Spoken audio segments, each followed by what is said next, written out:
has only been up for a couple of hours, but Boilermakers are already lining the streets to take part in a Purdue tradition that has been around for years. Waking up early for Breakfast Club is a must-do for students before they graduate, but returning alumni might be surprised to see what it looks like now. I remember as an undergrad coming here and partaking of Breakfast Club, and coming back as a grad student finding how much it has changed. And the fact that a lot of people didn't realize how much it changed. They just assumed that it was like that. In the late 1980s, Pete's Bar and Grill, now the West Lafayette Library, found out a bar could legally serve alcohol early in the morning. The owner of Pete's took advantage of this by coming up with his version of the Breakfast Club. When Pete's did his version of Breakfast Club,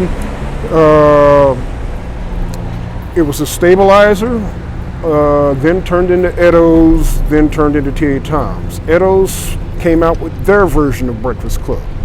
So you had two different clubs having Breakfast Club, as they want to call it, basically opening up at 7 o'clock in the morning on a Saturday before home football games. Once the idea of drinking early on Saturday mornings caught on, students decided to take it a step farther.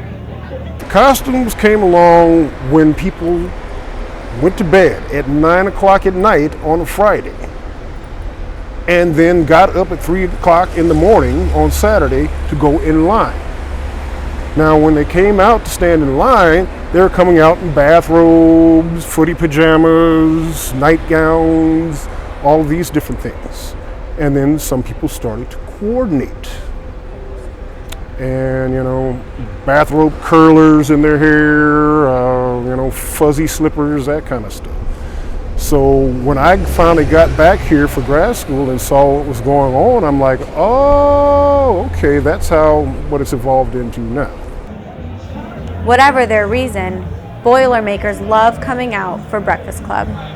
It's just we work hard all day, we study, and just it's a really good place to be. I love Purdue. It's a tradition. Not any other school really has this, what we have, and so when we are able to tell other schools about Breakfast Club, we sound better. Reporting for Fast Track, I'm Kaitlyn Caldwell.